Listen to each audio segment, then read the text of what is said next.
Southwest Florida and across the state because of the leadership that I've seen here and making sure that boots are on the ground, and we will be on the ground in the coming days, weeks, even months to make sure that people have the resources they need. So thank you, Kevin. Thank you to the team here, and thank you to the governor.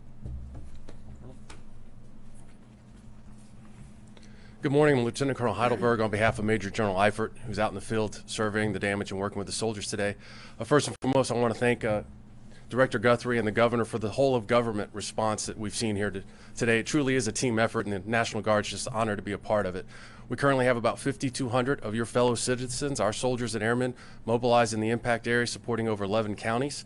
Obviously, we're in the coastal areas and in the inland flooding where we're focusing efforts, but today our major focus is the barrier islands. As we've transitioned from the search and rescue missions, we're able to put forces in on those barrier islands. So you'll see engineer equipment, soldiers and airmen, and support elements moving into those barrier islands to set up security, work with law enforcement to ensure that we're not only taking care of those citizens, but that we're securing that area.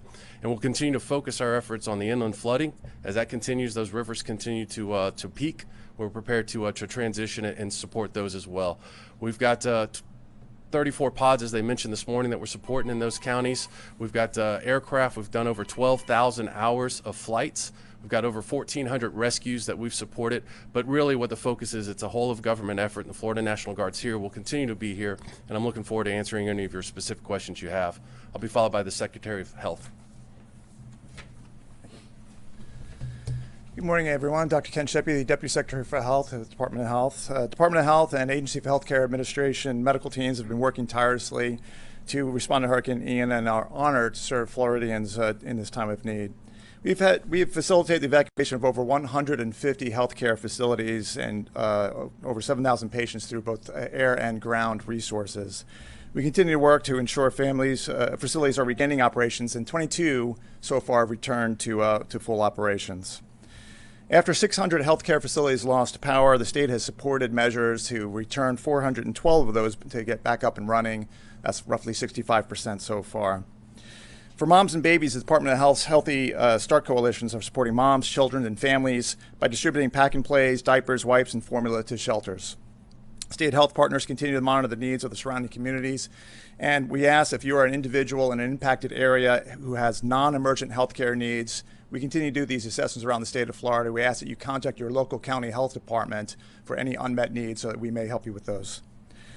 As Hurricane Ian approached, the department operated 58 special needs shelters to support the 4,800 medically vulnerable patients, clients, and their staff.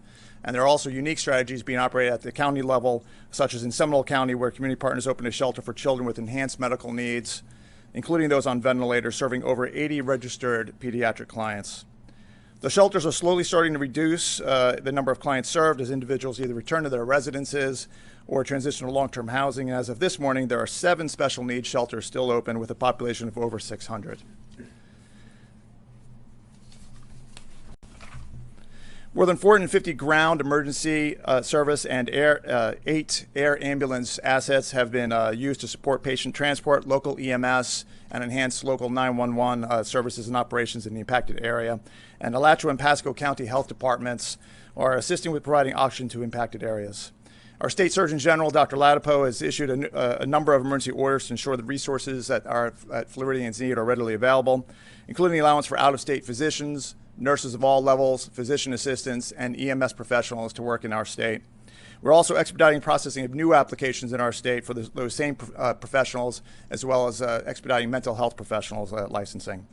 We're also expanding emergency access to primary care via telehealth across our state for the impacted areas.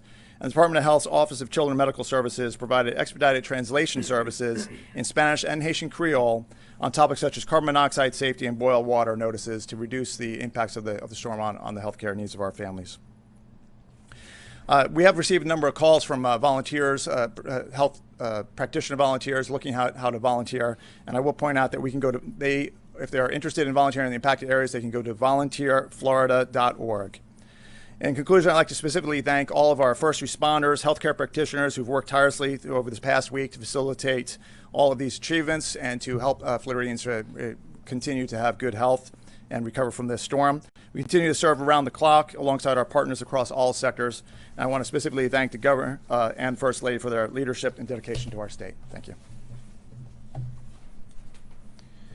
Good morning. I'm FTLE Commissioner Mark Glass, and I know it's been a really tough week across the state of Florida, but I'm so proud of all our law enforcement officers and criminal justice professionals and our medical examiners that are working tirelessly to support this state. I also want to thank the governor and the First Lady for their superb leadership in making sure that we have all the assets needed, and we as a criminal justice community couldn't do what we're doing without the help of Division of Emergency Management under Kevin's leadership to make sure all these things happen. More than 1,400 state and local law enforcement officers from 66 agencies have been deployed to post-Hurricane Ian. Right now, FDLE's mutual aid team is coordinating over 214 law enforcement missions, matching resources with the hardest hit areas, and we are also supporting federal partners, including the Coast Guard, in these life-saving missions that we're doing. Current missions include search and rescue, recovery, power and infrastructure restoration and security. FDLE's 3 large first responder base camps we have now are in Lee and Charlotte counties, and handling hundreds of first deployed responders as they come in and go out, check in and check out of the area. These base camps include meal services, sleeping quarters, showers, and laundry facilities. And let me begin by saying, we could not do any of that without this man here and his team providing all that support for us. So thank you, Kevin. Appreciate it. Finally, our FDLE agents and analysts and logistic teams from all of the corners of the state and Capitol Police are currently deployed. And our Fort Myers forensics office is helping the medical examiners with doing identifications. So if you have any questions after this, I'm here for you. And thank you again. Commissioner Manny Diaz, Department of Education. At the height of the storm, we had 59 school districts that were closed for at least one day, bracing for Hurricane Ian's impact or serving as shelters. And now 46 of those districts are back in school as of today, with nearly all opening by the end of this week. I have spoken to district leaders throughout the state coordinating reopening efforts, and I have to tell you how proud I am of our state's response. Again, I want to be thankful to Governor DeSantis's leadership, and also Kevin, your leadership in providing assets as these schools try to open up, as these districts try to get back up and running. Something as simple as payroll becomes very difficult as they have teachers that are all over the place displaced, and having these generators and other assets put in there to make sure they can continue providing for those teachers. In addition to our dedicated superintendents, administrators, and school staff and custodians, there have been hundreds of linemen, first responders, and transportation experts who have helped these school reopenings a reality. All weekend I spent time in Southwest Florida, from Lee County, Collier, DeSoto, Hardy. They're all at different stages and dealing with different issues, from continuing to run shelters to transitioning out of shelters to doing assessment of the properties, making sure power is back on, and communicating the needs that they will have in order to get these schools reopened. School districts across the state are also coming together. I'm very proud of our superintendents. We have superintendents that are not affected or minimally affected already providing resources. For example, we had some of them come into Lee County with cafeteria staff to help with the distribution of food over the weekend. We had facility experts come from Miami-Dade going over to DeSoto, and also to have experts going over to Lee to help who have experience in some of this crisis management, going back to when we had to put schools at the Gitmo base in Cuba during one of the Cuban migration crisis. So all of that's being provided. I'm proud of all our superintendents supporting each other. And again, I want to be thankful to the governor and the First Lady and Kevin and your staff. Thank you for everything you've been doing. Good morning. I'm Colonel Gene Spalding, Director of the Florida Highway Patrol, and I echo everyone's sentiment thanking Governor DeSantis, the First Lady, for their excellent leadership during this crisis. Thanks Kevin and his team, and the collaboration from everyone in the room. And thank Executive Director Terry Rose, my boss, who runs Department of Highway Safety Motor Vehicles, for her unwavering support and leadership as well. I want to assure everyone that your state troopers are out on the road working for you today.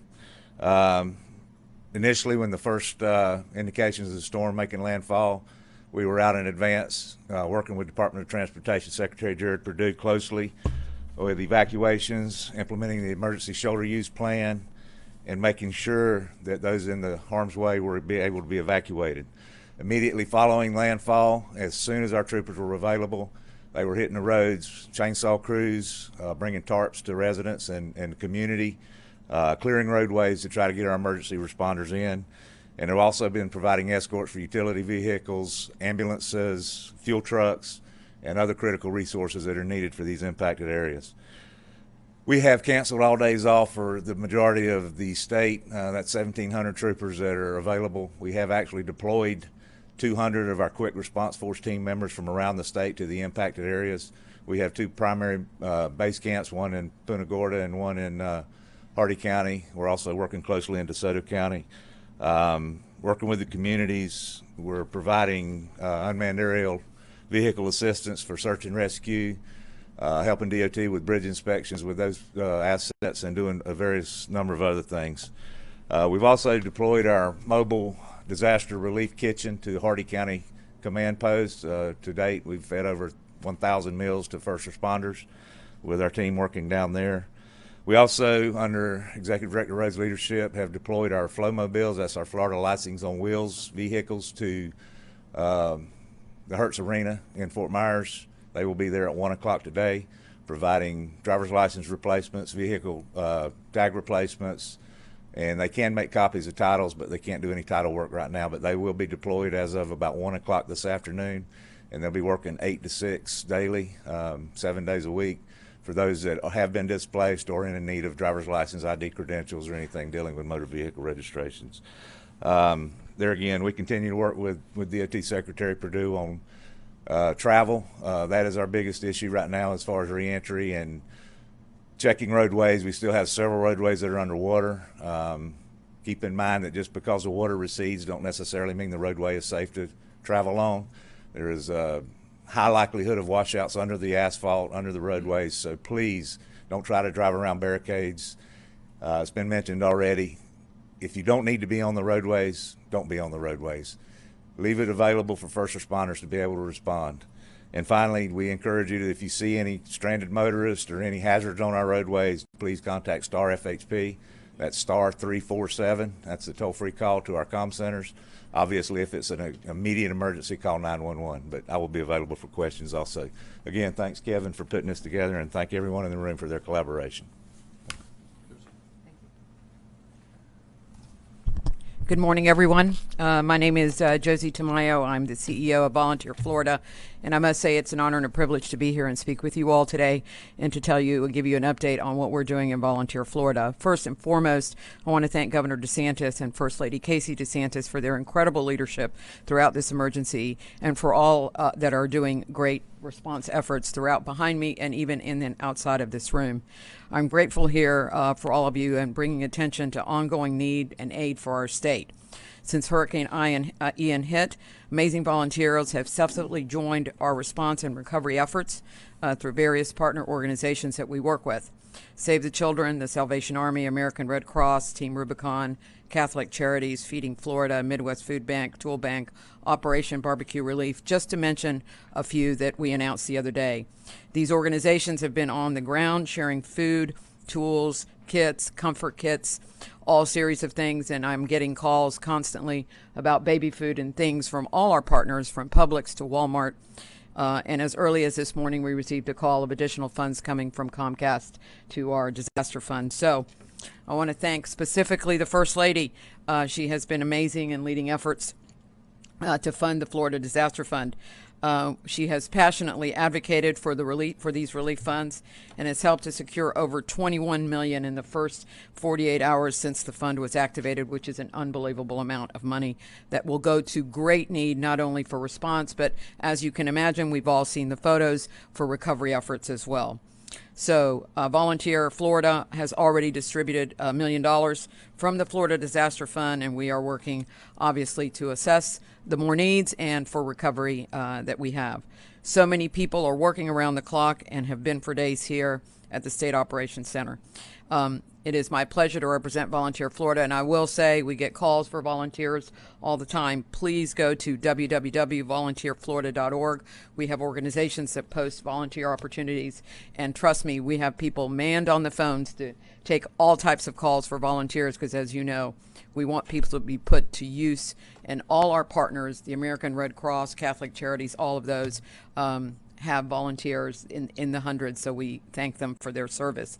And also, please remember to go to www.floridadisasterfund.org or text disaster to 20222. And I want to reiterate, we are not charging none of our corporate by Visa or by check. We are not charging a 3% administrative fee. So all this money will go directly to response and recovery efforts. And first of all, thank you so much, and thank you for everything you do. And it's a part to be, and specifically thank the governor and the First Lady. And Mr. Guthrie, thank you so much for all the great work you do. Thank you. Good morning. I'm Jamie Grant. I'm the CIO for the state of Florida and lead the Florida Digital Service. Everybody said thank you. I think what I would maybe say is because of this team, the governor's leadership, we have run what I believe to be the most rapid and robust digital response in the history of emergency response. And Kevin, I know a lot of people have said thank you to you, but every time I walk on this floor and tell you I need X to do the job you've asked me to do or the governor has asked us to do, your team's been there in spades, and it's the only reason we've been able to do what we've been able to do. Secretary Lende is actually down in theater. The Secretary of the Department of Management Services is a tremendous partner for us, but the Department of Management Services has been instrumental in making sure that we at the Digital Service have everything we need. We were activated at Impact. One of the first things we did was try and figure out how we could use digital tools, access data that was already in play to figure out how we could support the mission of the people who are on the ground doing really, really important work and life-saving work. So we started with the shelter-in-place data. And we took that shelter-in-place data.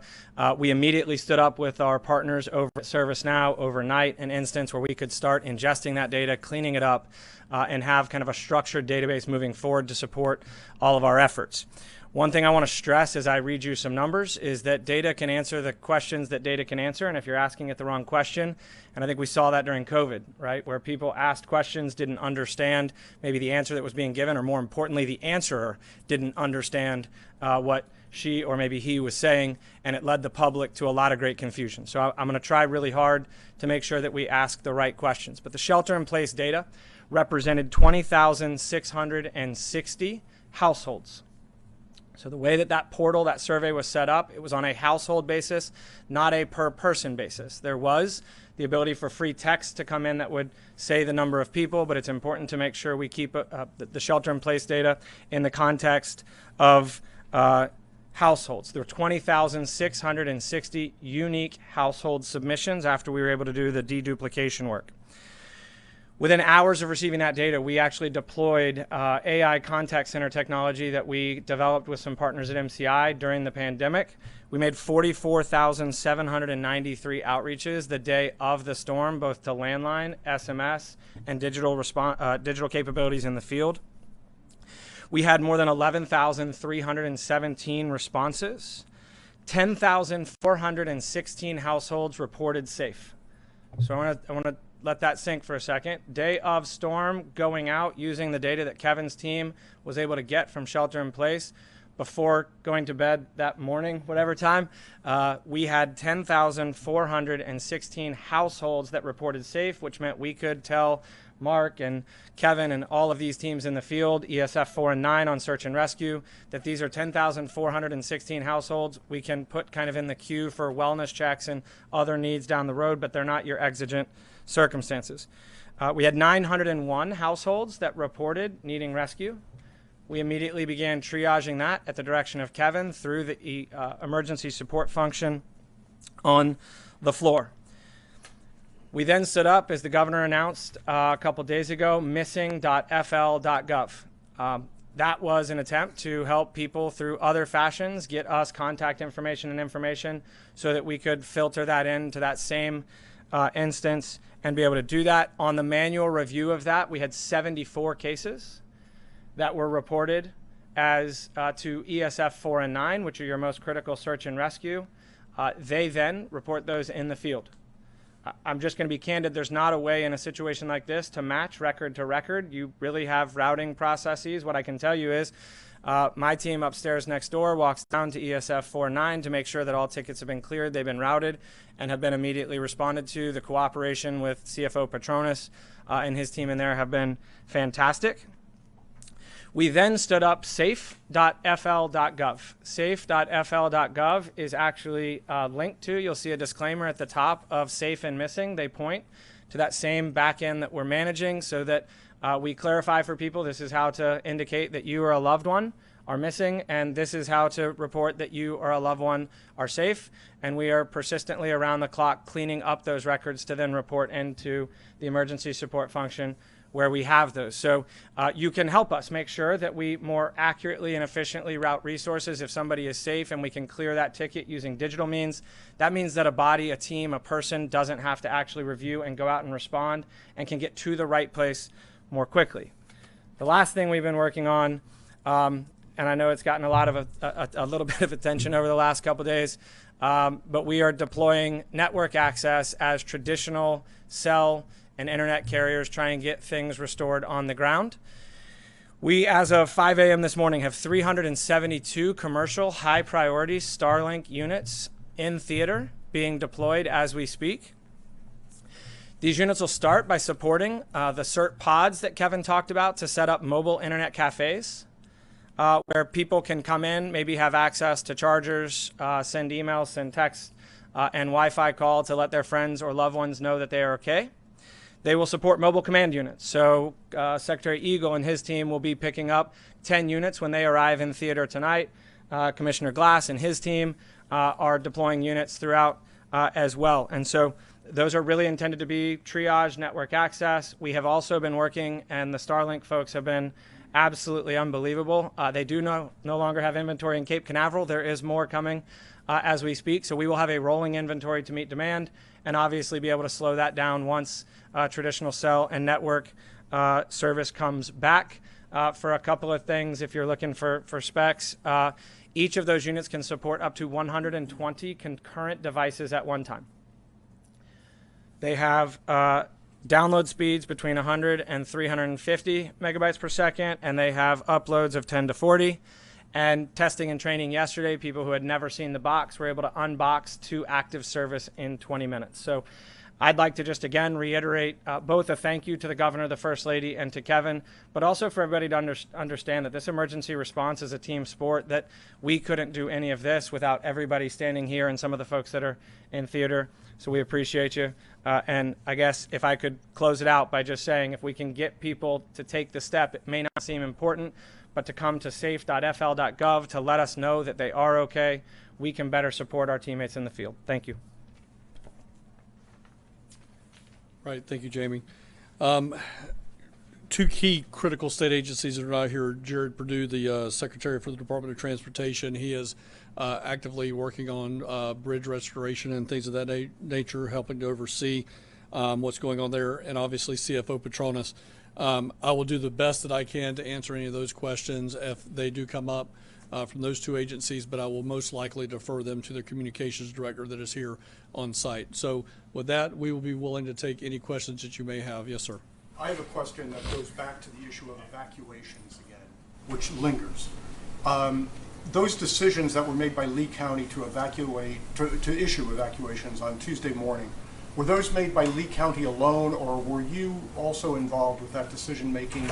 And I'm wondering just generally, was there, because so many other counties further north had already ordered the evacuation, seeing the path of the storm, was there a lack of urgency at that point to move forward with evacuations in these low-lying areas of Fort Myers, Sanibel, and beyond? So the question in general is, comes centered around Lee County and a perceived slowness of the evacuation order given. All evacuation orders, all, and again, I've heard that all means all, and that's all that all means. So all evacuation orders are handled at the local level. The local emergency management directors make those decisions based on the information that they synthesize at the time, and they make the best decisions based on the information they have at the time. I think that's one thing that everybody needs to understand when making decisions in a disaster. Emergency management directors do not have a crystal ball. Emergency management directors have a ton of scientific data and a scientific, storm surge models and so on, but they made the best decision they have. They made the best decision on the information they have at the time. I believe that Lee County and their administration, to include their emergency management director, fire chiefs, and sheriff, made the best decision they felt was right for their community at that time. And I will never second guess a local emergency manager on their decision to pull an evacuation order. I'm sorry. The second, to piggyback on John's question, is there any regret? I think early on, I think the governor and you were saying, hey, in Irma, we had 6 million people evacuate. That's 2 million too many.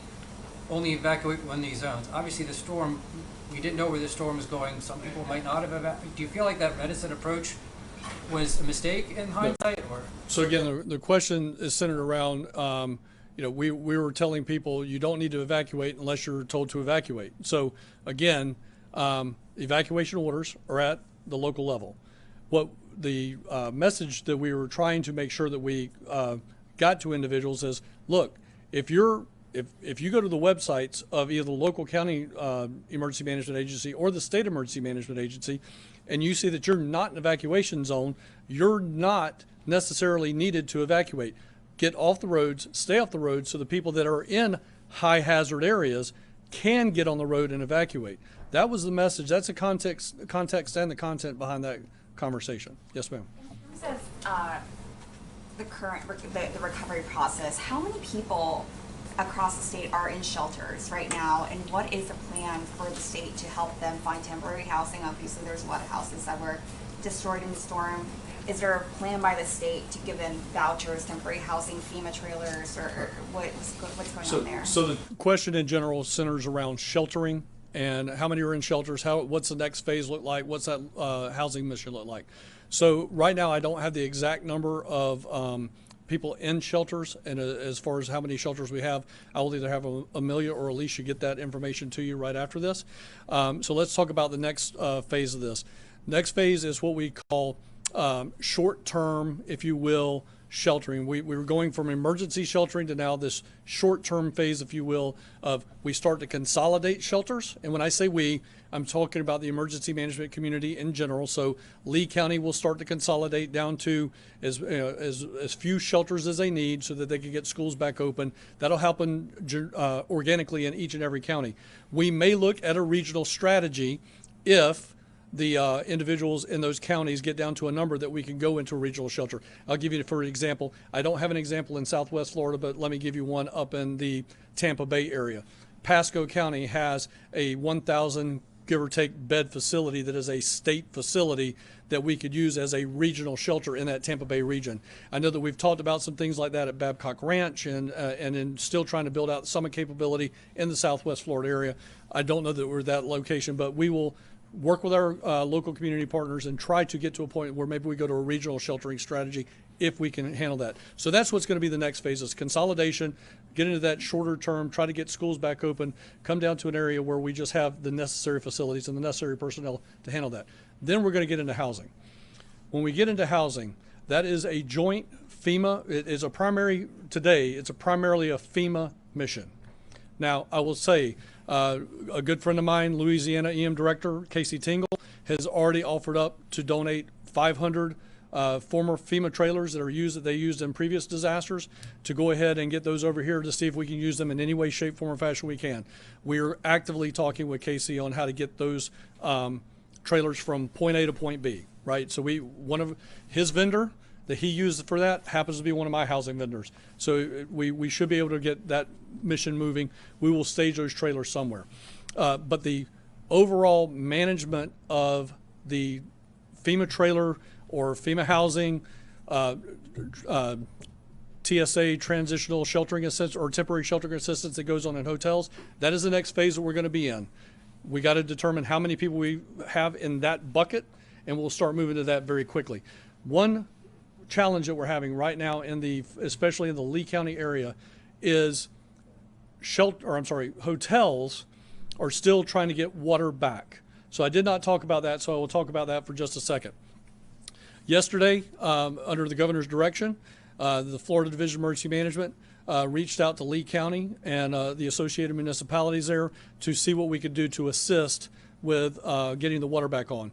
We put out a RFQ to about a dozen companies, give or take, here in this building. We got all of the contract contract vendors we have that are in that space, and we asked them, here's the scope of her work, here's what we want to do.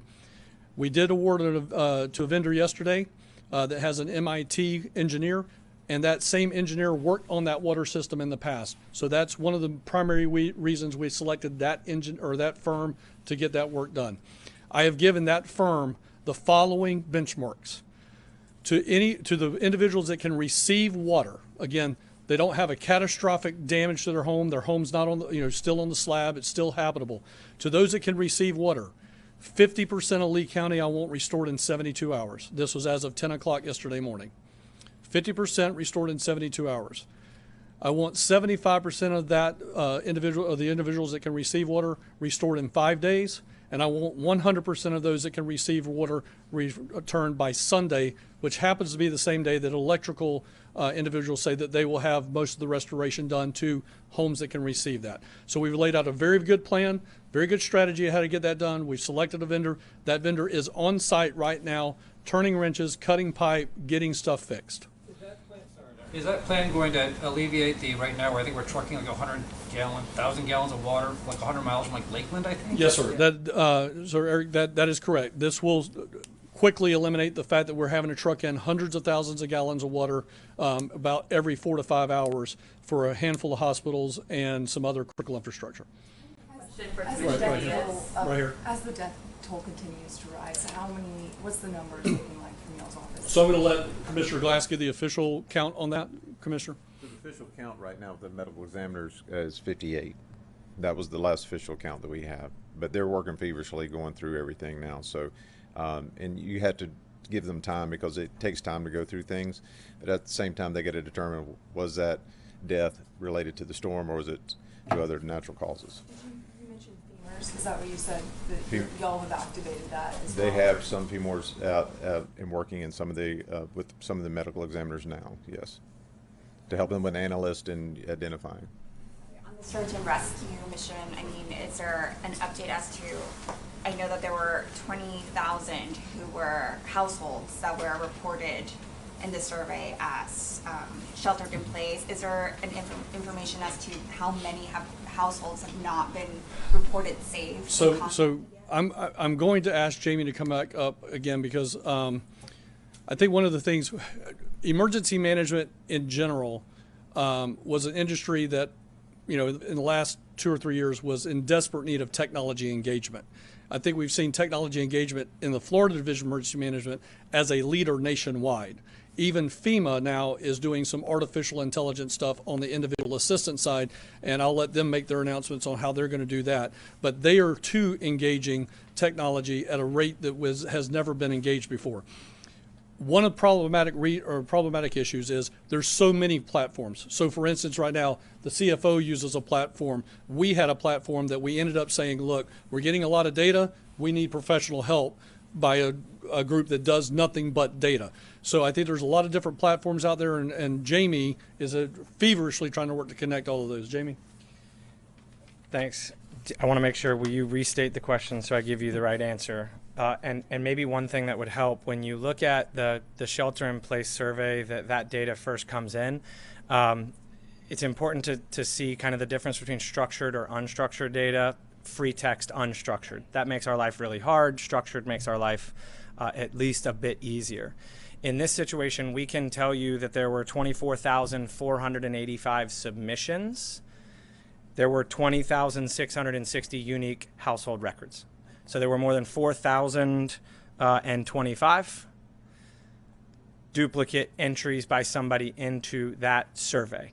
Now that survey allowed people to type all sorts of stuff. So when we ingest the 20,660 unique records, and they can free type 4+ or 4 and they're this age and all this other stuff that makes it really difficult. So there was no actual measurement.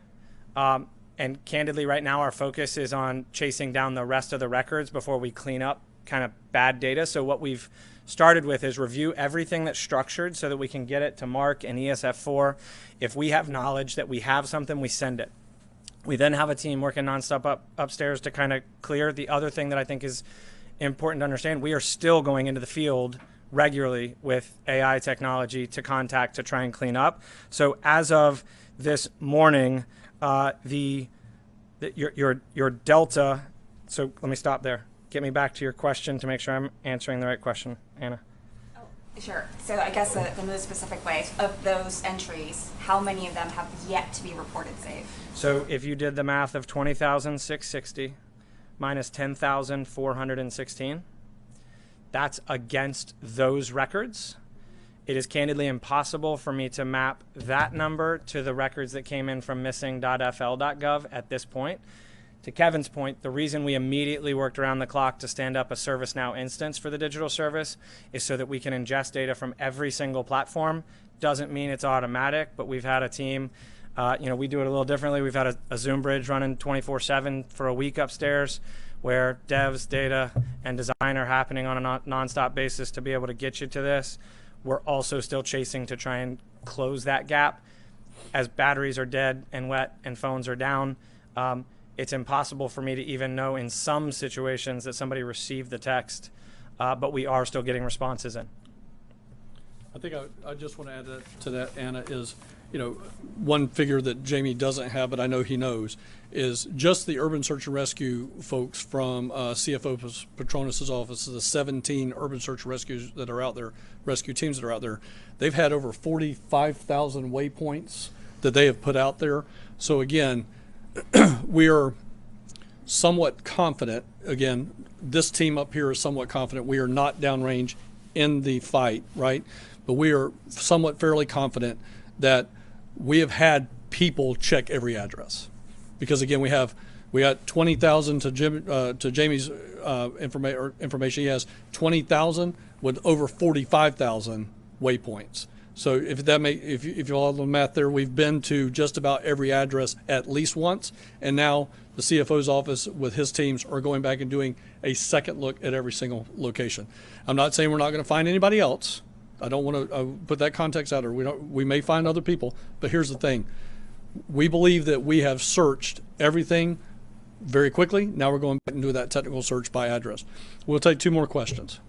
I wonder, out of the death toll that has been confirmed thus far, is there a pattern that the medical examiners are reporting? Are these all drowning deaths? And, is there any general housing situation? Are these people that were in mobile homes?